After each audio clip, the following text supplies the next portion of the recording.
Hola, mis hermanos, ¿cómo están? Hermano Rudy, hermana Diana. Buenas noches, pastora. Bendiciones. Y todo bien, gracias a Dios. Me alegro mucho. Bien, bienvenidos a la clase una vez más, la última clase ya que tenemos.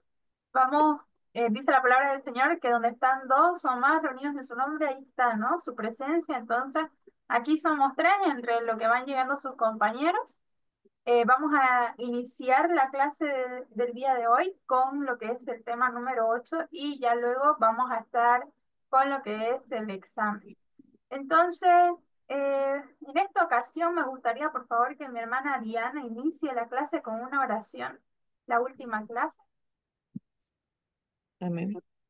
Gracias, Señor, por otro día más de vida, Señor, por otra noche más de vida. También, Padre, para compartir más de tus enseñanzas, Señor. Danos siempre el entendimiento, Señor, la sabiduría también para poder aprender más de ti, Señor, y seguir siempre tus pasos, Señor. Te dejamos el resto de la clase en nombre de tu Hijo amado, nuestro Señor Jesucristo. Amén. Amén. Amén. Gracias, mi hermana.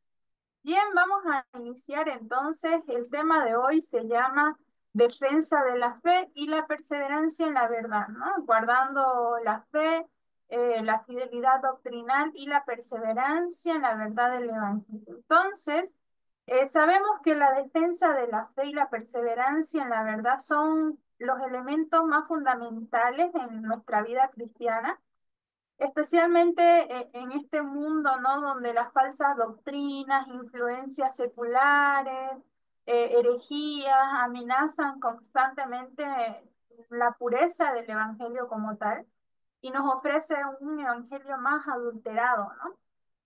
Más conveniente a lo que el hombre quiere. Entonces, a lo largo de las escrituras, nos encontramos con un llamado a la fidelidad doctrinal, especialmente en lo que es Corintios y primera de Timoteo, segunda de Timoteo y también en Tito. Entonces, también encontramos la presencia de ese compromiso con la verdad, especialmente, como les decía, en las epístolas, ¿no? De Pablo a las iglesias. Entonces, este llamado es tan relevante hoy como lo fue también anteriormente en el pasado, si leemos la Biblia, ya que los creyentes también enfrentaron esas dificultades frente a diversas corrientes que intentaban distorsionar la enseñanza de Cristo, y más porque, por ejemplo, en el contexto de Corintios, si nosotros analizamos parte de su contexto cultural, histórico, estos estaban en un auge, ¿no? En Primera de Corintios vemos a los corintios en un auge en cuanto a su economía, en cuanto a su sociedad, les llegaban, estaban como en ese plus económico y también era como el foco de filósofos que estaban surgiendo en ese tiempo. Y al mismo tiempo en Segunda de Corintios nos encontramos ya con falsos apóstoles. Entonces, en esta lección vamos a estar viendo la importancia de ser fieles a la doctrina bíblica y también de perseverar, ¿no? En la verdad, de que busquemos ejemplos también nosotros en las cartas de Pablo a los Corintios y en las epístolas pastorales.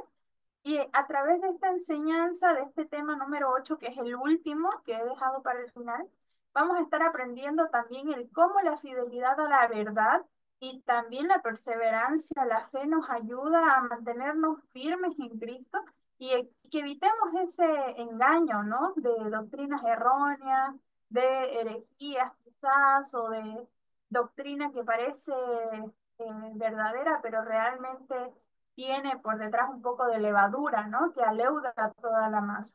Entonces, vamos a ver ahora o hablar un poco sobre la importancia de la fidelidad a la doctrina.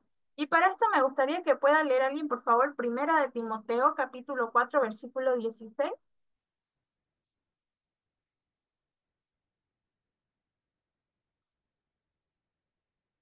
Si tiene otra versión, no importa, igual lo puede leer. Capítulo 4, versículo 16, ¿no, pastora? Sí, amén. Amén. Ten cuidado de ti mismo y de la doctrina. Persiste en ello, pues haciendo esto te salvarás a ti mismo y a los que te oyeren. Amén. Entonces, vemos la fidelidad a la doctrina bíblica, ¿no? Que es uno de los principios esenciales que Pablo enseñó a Timoteo. Y aquí ya vemos en Primera de Timoteo 4:16 cómo Pablo está exhortando, ¿no? Donde le dice, eh, en el versículo 16, le dice, aquí les leo otra versión: ten mucho cuidado de cómo vives y de lo que enseñas. Mantente firme en lo que es correcto por el bien de tu propia salvación y de las quienes te oyen. Entonces, esta exhortación que Pablo estaba dando, estaba mostrando esa importancia de cuidar tanto lo que es la vida personal como también la enseñanza. Entonces, por eso yo digo que estar como docente o estar al frente en un púlpito predicando, enseñando la palabra, no es cualquier cosa, porque al que más se le da, más se le demandará. Y si nosotros enseñamos mal, todo el Señor nos va a pasar cuentas a nosotros, porque incluso muchos que enseñan en un púlpito, que enseñan en seminarios, algunos tienen una doctrina quizás distorsionada, no digo todos, pero es por eso que también necesitamos tener ese discernimiento y estar en constante lectura de la palabra para no dejarnos engañar.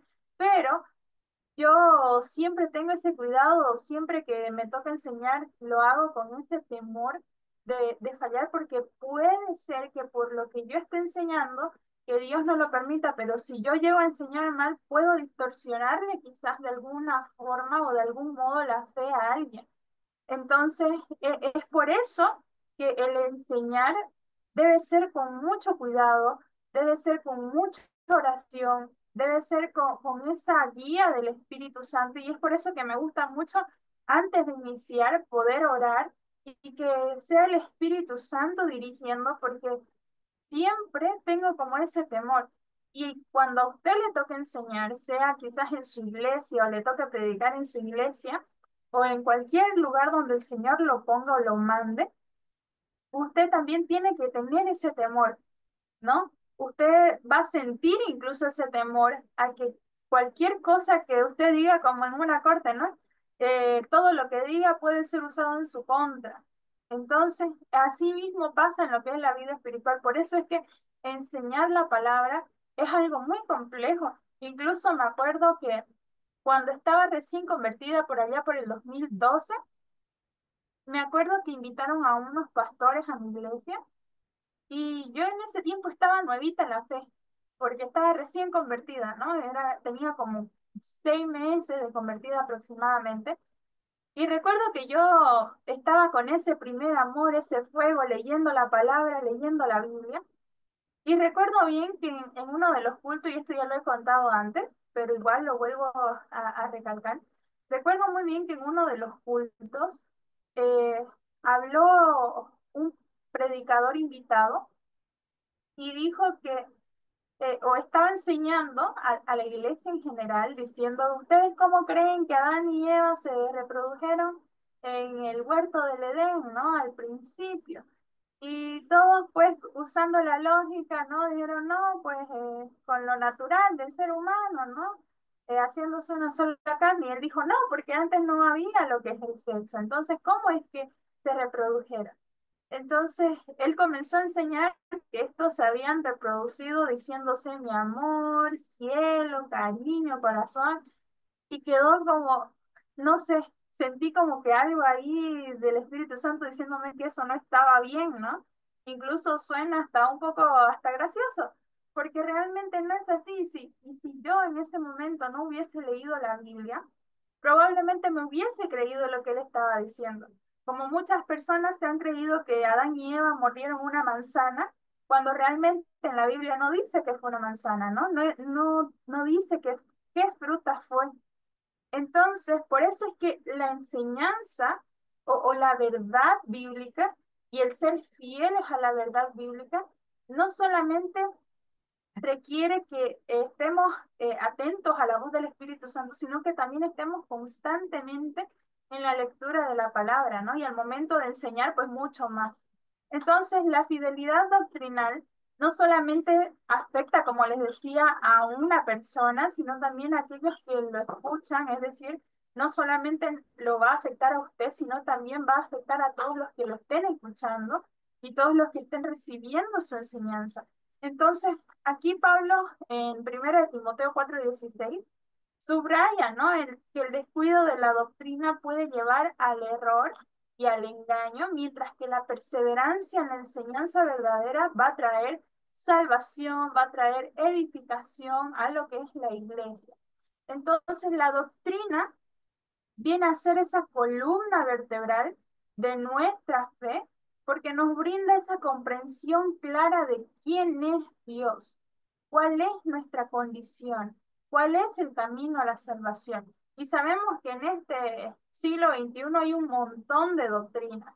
Es por eso que necesitamos bastante que el Espíritu Santo sea guiándonos, ¿no? Incluso como teólogos, como docentes, nosotros no podemos decirle, ustedes tienen que ser de esta doctrina, porque, o por lo menos yo siempre digo, ustedes como teólogos van a hacer teología y ustedes van a decidir hacia dónde se va a inclinar su fe de acuerdo a las posturas doctrinales que nosotros les demos.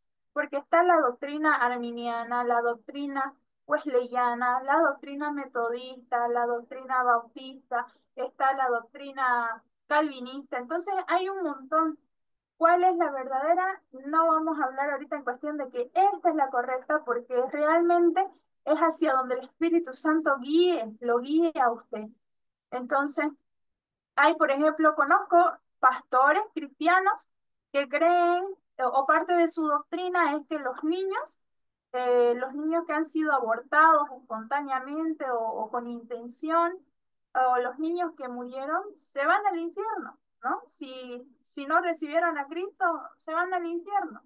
Pero también conozco hermanos que ellos sostienen la doctrina de que no. ¿Por qué? Porque estos eran inocentes y por ser inocentes no se les fue contado por pecado. Entonces, estos hermanos también creen que se van al cielo. Yo como teóloga tengo mi postura personal y ustedes como teólogos también van a ir adquiriendo esa postura personal en Dios, porque como les dije, en el cielo nos vamos a llevar un montón de sorpresas y en el cielo no vamos a dar un examen de doctrina, ¿no? A ver si cuál doctrina es la real. Entonces aquí depende mucho su comunión con Dios, su búsqueda de Dios, ¿no? Con la palabra, a través de la palabra, de la oración, del ayuno, de cómo el Espíritu Santo lo esté guiando. Entonces, es por eso que, a pesar de ser teólogos, podemos enseñar, sí, pero tenemos que enseñar las diversas posturas que hay y de esa forma proporcionarle al estudiante que él, haciendo teología, es decir, leyendo las escrituras, sea guiado por el Espíritu Santo y vea también que hay una amplia, un montón de doctrinas y pueda inclinarse quizás a una a la que él vea que está más correcta y más adecuada hacia las escrituras. Y como sabemos, muchas de estas doctrinas tienen también su base bíblica, pero hay algunas que tienen su base bíblica fuera del contexto, ¿no? Y decía mi docente del primer año de teología, un texto fuera de contexto es pretexto. Y es lo que muchas veces hacen algunos, ¿no? Que agarran un versículo y quieren sacarlo de todo su contexto para usarlo a favor o en contra de los cristianos, cuando ese no es el punto. Entonces, hacer teología es algo muy complejo, mantenernos en la verdad es algo muy complejo, pero debemos mantenernos fieles a la doctrina y esto implica que la estudiemos, que la escudriñemos, ¿no? Que comprendamos la palabra de Dios y al mismo tiempo también defenderla frente a enseñanzas que puedan desviarnos de la verdad, pero sin entrar en discusión, porque las escrituras se pueden defender solas. Entonces, cuando ya llegamos a un punto de conflicto donde comenzamos a inquietarnos y se nos comienza a hervir la sangre y ya estamos como que ahí chispeando a un punto de explotar de lo que está diciendo quizás la otra persona, ya es un punto donde debemos decir, no, ya, que la palabra se enseñe sola, yo no voy a discutir con un necio, entonces, o con una necia, obviamente no le vamos a decir eso con la persona que estemos hablando, ¿no? Pero no entrar en discusión. Entonces, la palabra se defiende sola. Nosotros somos defensores también de la palabra o de la verdad, pero no tenemos que llegar al punto de entrar en contiendas, ¿no? Entonces hay que mantener esa línea delgada entre lo que es discutir y entre lo que es conversar o hablar o dar diferentes puntos de vista, aun si esto se trata de conversar con varios hermanos de diferentes doctrinas, porque eso es lo que nos pasaba, por ejemplo, en la universidad. Cuando usted entra a la universidad, no se va a encontrar nada más personas de su doctrina de usted o que sean nada más cristianos evangélicos, quizás.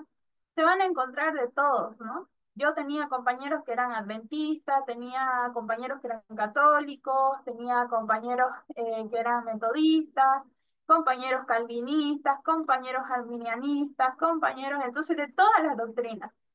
Y siempre había uno que otro conflicto y más de un hermanito ahí que quería todo el tiempo estar en contienda y discutiendo para llevarlo a su fe, ¿no? Entonces, cuando no se trata de eso, es el Espíritu Santo quien hace todo ese trabajo, pero siempre podemos como teólogos mostrarnos, ¿no? Nuestros puntos de vista, cómo nosotros lo estamos viendo o cómo el Espíritu Santo nos ha guiado y respetar también a los demás hermanos sin necesidad de criticarlos, porque puede incluso que eso sea una piedra de tropiezo para esa persona. Yo me acuerdo que en la universidad tenía una compañera que era adventista y recuerdo que ella era de las adventistas que son vegetarianas, ¿no? Entonces, y también tenía otra compañerita que era arminiana wesleyana, y recuerdo que esta compañerita siempre le estaba diciendo a la compañera adventista, yo siempre como respetando y como ella no comía carne, cuando yo me veía a mí comiendo carne, y yo veía a ver qué le puedo dar algo que no tenga carne, ¿no? Entonces ya le daba yuca o algo que veía por ahí. Pero mi otra compañera era más como un poquito más chinchosa, más molestosa y siempre era como que no querés esto y la hacía morder y a veces la hacía morder carne, ¿no? Entonces puede llegar incluso a ser como una piedra de tropiezo. Y era nada más por chinchoso y por querer que sí o sí coma carne y se desligue de ser adventista vegetariana. Entonces, dentro de los adventistas hay dos ramas también, ¿no? Son los adventistas que comen carne, los adventistas que no comen carne, pero son adventistas. Entonces, por eso les digo, en pleno siglo XXI tenemos diversidad de doctrinas y en el cielo no vamos a estar dando un examen como tal de doctrina, pero es necesario que podamos mantenernos fieles a las escrituras. Entonces, vamos a hablar también acerca de lo que es la perseverancia en la verdad como fruto de la fe. Y me gustaría que alguien pueda leer, por favor, segunda de Timoteo capítulo 3 versículo 14 al 17.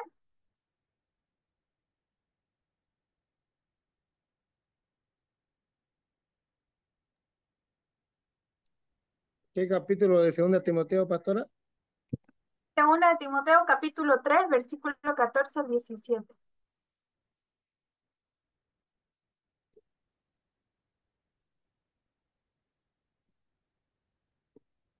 16, 17. 14. 14. Ya. Ya. Pero persiste tú en lo que has aprendido y te persuadiste, sabiendo de quién has aprendido y que desde la niñez has sabido las sagradas escrituras, las cuales te pueden hacer sabio para la salvación por la fe que es en Cristo Jesús. Toda la escritura es y útil para enseñar, para redarguir, para corregir, para instruir en justicia, a fin de que el hombre de Dios sea perfecto, enteramente preparado para toda buena obra. Amén. Entonces, aquí ya en segunda de Timoteo capítulo 3 vemos cómo Pablo estaba animando a Timoteo ya a perseverar en la enseñanza que había recibido desde su juventud, ¿no? Y en esta versión más clara dice, pero tú debes permanecer fiel a las cosas que se te han enseñado. Sabes que son verdad, porque sabes que puedes confiar en quienes te la enseñaron. Desde la niñez se te ha enseñado las sagradas escrituras, las cuales te han dado la sabiduría para recibir la salvación que viene por confiar en Cristo Jesús. Toda la escritura es inspirada por Dios y útil para enseñarnos lo que es verdad y para hacernos ver lo que está mal en nuestra vida. Nos corrige cuando estamos equivocados y nos enseña a hacer lo correcto.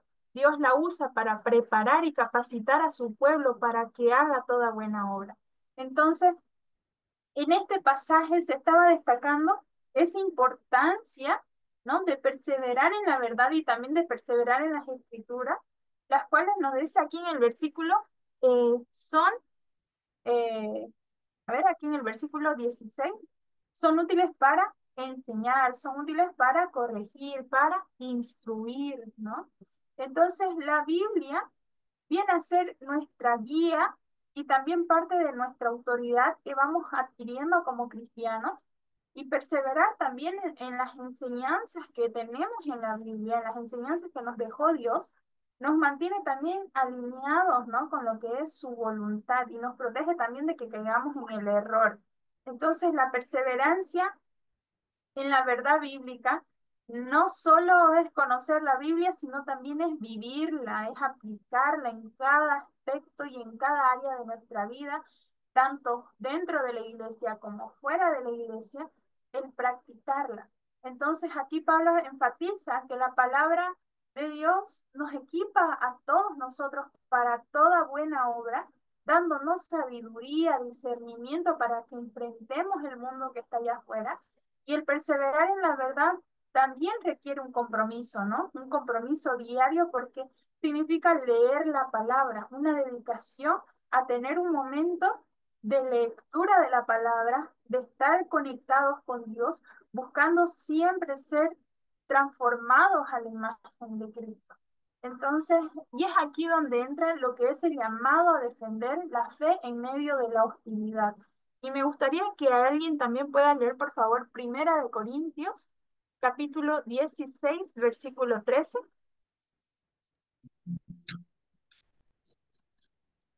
Amén, pastora. Dice así, Amén. velad, velad, estad firmes en la fe,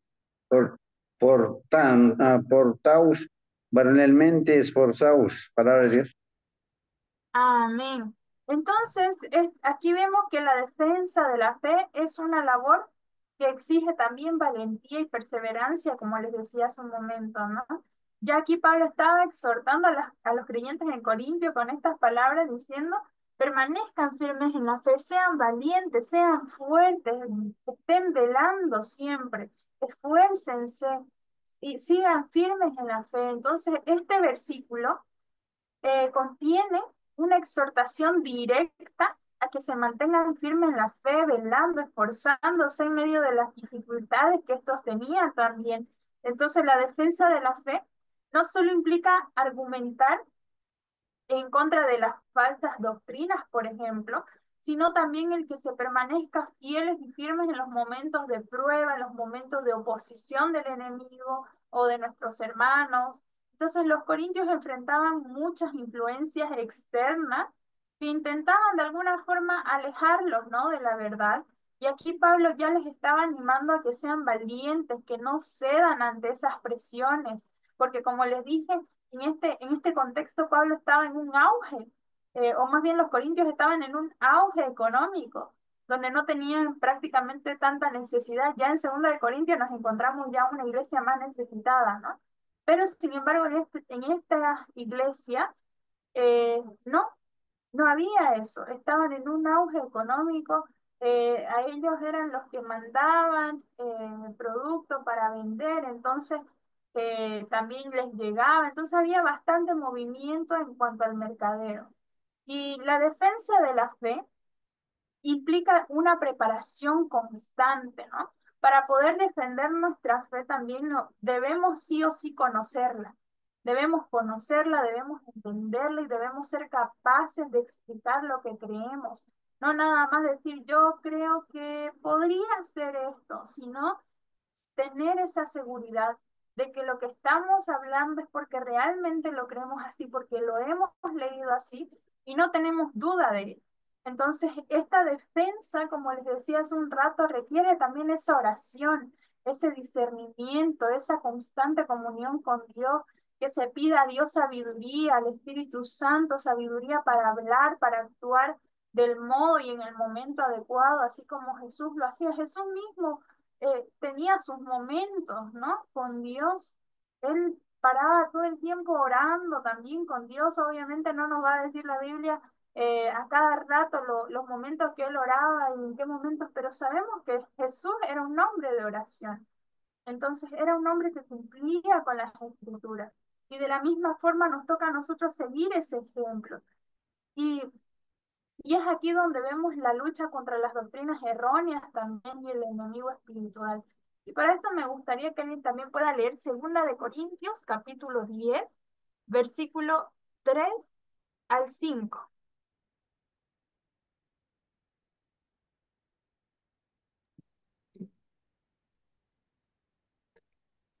Porque aunque andamos en la carne, no guerreamos según lo que somos en la carne. El 5. ¿Sigo? Ya, hasta el 5, hermana, por favor. Ya. Porque las armas de nuestro guerrear no son carnales, sino poderosas por Dios para derrumbar cosas fuertemente atrincheradas. Porque estamos derrumbando razonamiento y toda cosa encumbrada que se levanta contra el conocimiento de Dios y ponemos bajo cautiverio todo pensamiento para hacerlo obediente a Cristo. Amén. Entonces aquí ya vemos cómo Pablo estaba, ¿no?, describiendo esa naturaleza espiritual de la defensa de la fe y la lucha contra las falsas doctrinas, ¿no? Y aquí en esta versión dice, somos humanos, pero no luchamos como lo hacen los humanos. Usamos las armas poderosas de Dios, no las del mundo, para derribar las fortalezas del razonamiento humano y para destruir argumentos falsos. Destruimos todo obstáculo de arrogancia que impide que la gente conozca a Dios. Capturamos los pensamientos rebeldes y enseñamos a las personas a obedecer a Cristo. Entonces, aquí Pablo nos estaba recordando que nuestra lucha, como leía la hermana, no es contra carne, no es contra sangre, sino contra argumentos y fortalezas espirituales, ¿no?, que se levantan en oposición al conocimiento de Dios. Es decir, la defensa de la fe requiere el uso también de lo que son las armas espirituales como la oración, el ayuno, el conocimiento de la palabra, el poder del Espíritu Santo, para que se pueda destruir los engaños y esas mentiras también que intentan, ¿no?, desviar a los creyentes. Entonces sabemos que la batalla espiritual es real. El enemigo siempre va a estar buscando cómo debilitar, ¿no?, a los hermanos de la fe y sembrar también confusión dentro de la iglesia. Sin embargo, aquí vemos que Pablo nos estaba asegurando que Dios nos ha equipado con esas armas poderosas para que podamos combatir, ¿no?, estos engaños y para llevar cada pensamiento y doctrina en sujeción a Cristo. Entonces, la defensa de la fe es una acción activa, requiere discernimiento y también un fundamento sólido en las escrituras y una búsqueda constante de Dios a través de su palabra. Y vamos a ver un poco de la necesidad de ser ejemplos en la verdad y en la vida. Y me gustaría que puedan leer a alguien también Primera de Timoteo, capítulo 4, versículo 12.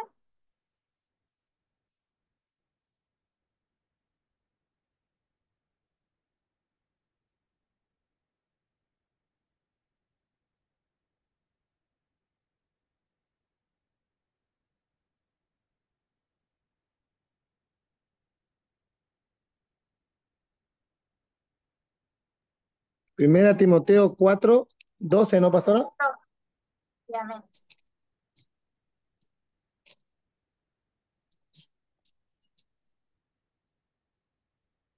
Disculpe, pastora, capítulo 4, versículo 12. Amén. Sí. Ninguno tenga en poco tu juventud, sino sé ejemplo de los creyentes en palabra, conducta, amor, espíritu, fe y pureza. Amén, gracias. Entonces, defender la fe doctrinalmente, ¿no?, es importante. ¿Por qué? ¿No? O sea, más bien para que podamos defender es importante que nuestra vida misma sea un testimonio de verdad de aquello que proclamamos. Entonces aquí ya Pablo le estaba recordando a Timoteo que su ejemplo personal de él como persona venía a ser fundamental para su defensa de la fe. Si él quería defender su fe, entonces él tenía que vivirla primero. Entonces no solamente vemos que Pablo nos dice que eso es, o más bien defender la fe es suficiente, no.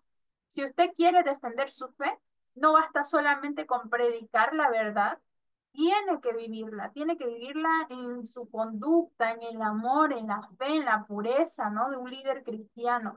Tiene que ser congruente también con lo que enseña. No puede ser que usted, por ejemplo, diga, tiene que llegar temprano a la iglesia y usted, no sé, si el culto empieza a las 9, usted llega a las 10, 10:30. Entonces es incongruente. Si usted va a defender algo, si usted va a predicar algo, si usted va a anunciar algo de la palabra o de hábitos de un cristiano, usted tiene que ser ese ejemplo. Entonces lo que usted habla con lo que usted dice tiene que tener congruencia. No puede ser incongruente con eso, pues a través de su vida, de cada uno, o más bien a través de la vida de cada uno de nosotros, los demás pueden ver esa transformación, ¿no? Y esa verdad del Evangelio, si realmente practicamos o hacemos lo que decimos. Incluso, especialmente los líderes. Si los líderes dicen algo, pero no lo hacen, los discípulos que están ahí liderando, lo van a ver y van a decir, pero si ni el líder hace esto, ¿por qué lo voy a hacer? Y esto lo digo porque recuerdo que cuando estaba en el ministerio de evangelismo, el líder decía, a las 5 de la tarde están convocados todos, y el líder llegaba a las 7 de la noche. Y me acuerdo que una vez me pasó que yo llegué a la hora que dijo a las 5 y él llegó a las 7. Luego la siguiente vez ya no fui a las 5, fui a las 6. Igual llegó 7:30, 8. Entonces la siguiente vez ya no fui a las 6, fui a las 7, ¿no? Y igual llegaba a 7:30, 8. Entonces, y todos los demás decían, no, ¿para qué ir a las 5? O estoy aquí, pucha, perdiendo mi tiempo desde las 5. Entonces, no era congruente con lo que decía. Y encima era ilógico, o más bien un poco irónico, que a veces nos predicaba acerca de la puntualidad y veía que algunos de los chicos de ahí del ministerio se les reían y le decían, pero empezaba el líder, ¿no? Como que no sos ni el ejemplo para que nos vengan a hablar de esto, algunos les decían. Entonces, tenemos que ser congruentes. Si vamos a defender algo, si vamos a defender la palabra, si vamos a predicar algo, tenemos que practicarlo. Tiene que ser congruente con la vida que vivimos. Entonces, para ser defensores eficaces de la fe, es fundamental que nuestras vidas mismas reflejen los principios que nosotros estamos predicando. Esto implica el vivir en integridad, obediencia, amor, sirviendo de ejemplo, ¿no? Para los demás, para los que están a nuestro cargo quizá, y demostrando que nuestra fe es genuina. Y me gustaría que alguien pueda leer Hebreos capítulo 10, versículo 23, por favor.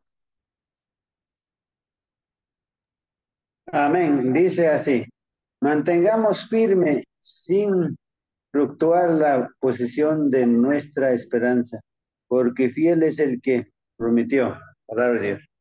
Amén. Entonces, la perseverancia en la verdad también se expresa, ¿no? Con nuestra constancia y nuestra fidelidad a lo largo. La perseverancia es una virtud que nos permite a nosotros como creyentes mantener nuestra fe incluso en medio de las dificultades, en medio de las pruebas. La fidelidad a Dios es nuestra genuina seguridad, ¿no? Y nos permite también mantenernos firmes, confiados en su palabra porque tenemos una esperanza.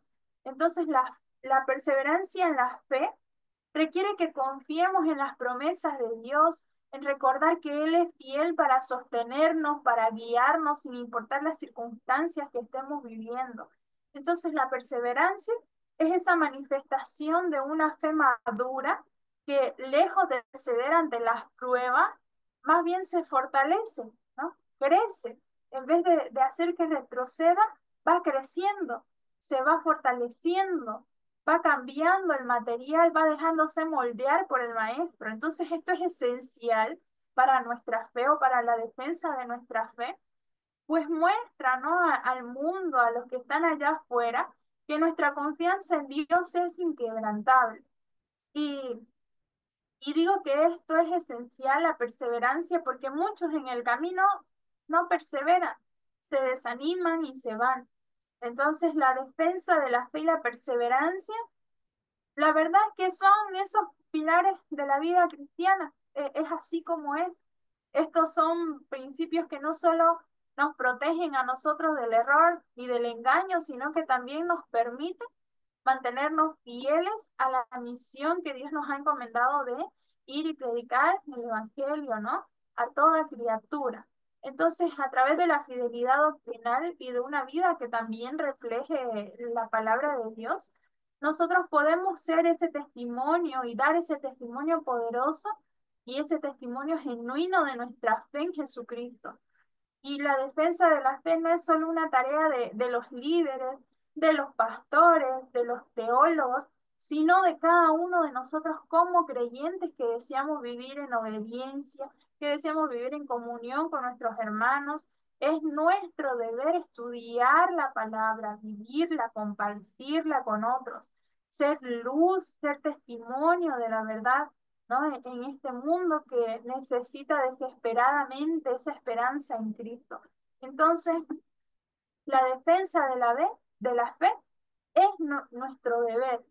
Tenemos que estudiarla, tenemos que vivirla, tenemos que compartirla. No es nada más para algunos, es para todos. El mandato fue para todos, ir y predicar el Evangelio, hacer discípulos. Entonces tenemos que cumplir con este mandato y para eso es necesario esto. Y para eso también el Señor nos dejó la Biblia para que podamos también guiarnos y ver hacia dónde estamos caminando, ¿no? ¿Qué estamos haciendo con lo que el Señor ha entregado en nuestras manos? Así que mis hermanos, ese es el tema número 8, lo tienen ahí ya más fresquecito para que también puedan responder su examen. Ya todos los demás, los 7 temas, igual lo han estudiado. Y les voy a mandar el examen ahorita al grupo de WhatsApp para que puedan empezar a hacerlo.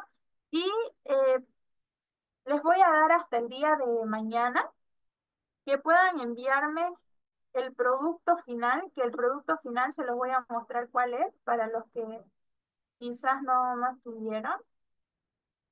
Está ahí mismo en el texto. Les voy a compartir pantalla.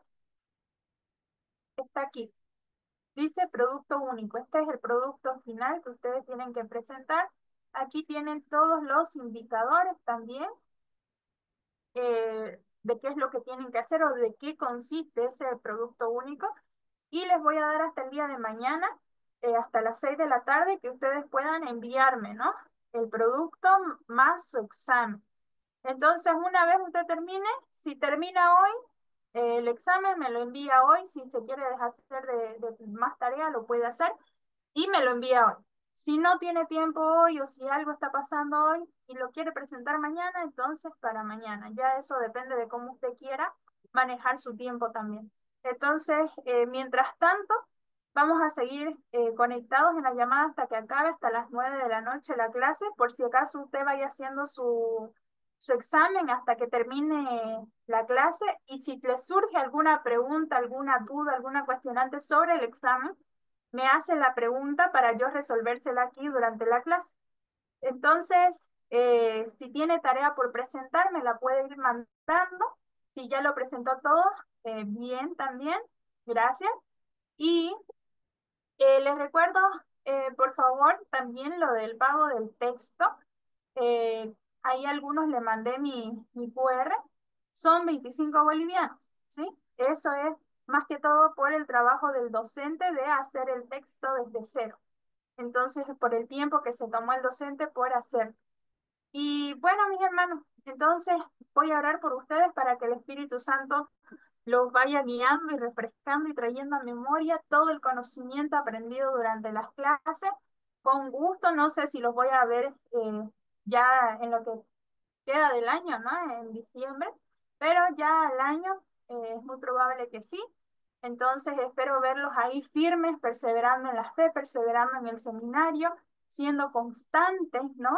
Y fieles a la palabra del Señor.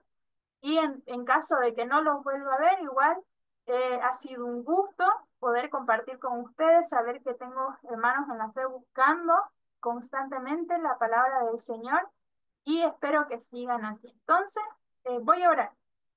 Oremos. Señor amado, delante de tu presencia, Señor, venimos agradeciéndote, Padre, por este día, Señor, donde nos has permitido, Señor, estar aquí, culminando, Señor, una vez más, una materia más, Señor. Gracias, Señor, por esas fuerzas, por esos ánimos, Señor, por, Señor, el tiempo que tú nos permites, Señor, de vivir y poder vivirlo buscando más de ti, dedicando nuestro tiempo a buscarte, a aprender más, a entenderte, a comprenderte, Señor. Te agradecemos, Padre, porque también nos recuerdas muchas cosas de cómo tenemos que vivir, Señor, nuestra vida para ser más agradables ante tu presencia, Señor. Padre, en el nombre de Jesús, Señor, entregamos esta asignatura en tus manos, Señor, sabiendo que has sido tú, Espíritu Santo, guiándonos en todo momento. En el nombre de Jesús te entrego la vida de mis hermanos, Señor, que están aquí presentes y los que no han podido estar, Señor, por motivos de trabajo, Señor, o por alguna dificultad. Te pido, Señor, que sea usted, Padre, atrayéndolo, Señor, con amor, poniendo en su corazón, Señor, que sigan perseverando, Señor. Padre amado, bendigo a mis hermanos que están aquí presentes, que sea usted dándoles esa fuerza, Señor. También bendiciéndolos económicamente, Señor, para que ellos puedan continuar sus estudios, Padre, en la palabra, porque tienen ese deseo, ese anhelo de seguir, Señor. Te damos gracias, Padre, Hijo y Espíritu Santo, y te pedimos, Espíritu Santo, seas tú iluminando la mente de mis hermanos, Señor, para que ellos puedan, Señor, realizar bien su examen, que más que ser un examen, Señor, es para que ellos pongan a prueba cuánto han aprendido, Señor, de tu palabra, si esa palabra, esa semilla, Señor, que ha sido plantada en ellos, Padre, sigue ahí, o si hay que repasar quizás un poquito más, Señor, que tu Espíritu Santo sea afianzando y poniendo bases sólidas sobre la fe de cada uno de ellos. Gracias te damos en el nombre de Jesucristo de Nazaret. Amén. Amén, mis hermanos. Entonces les mando ahorita mismo el examen eh, a ver, el examen para que lo puedan realizar.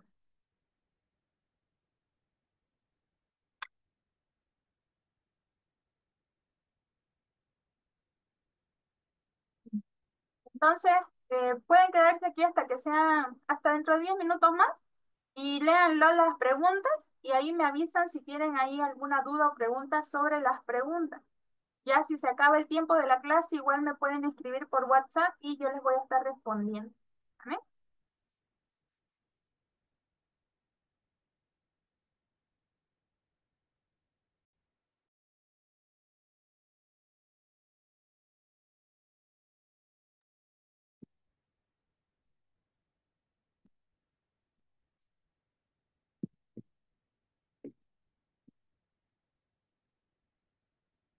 Pastora, una consultita. Yo estoy ahorita en turno noche y yo me voy a retirar ahorita porque tengo que cambiarme para ir a trabajar.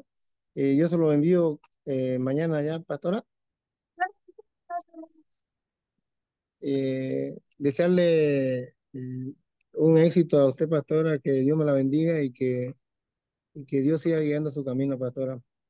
Amén, igualmente mis hermanos, igual si no los veo el siguiente mes, que tengan excelentes fiestas de fin de año, que la pasen bonito en familia y que tengan un próspero año nuevo en el Señor Jesucristo. Amén, amén, amén, pastor.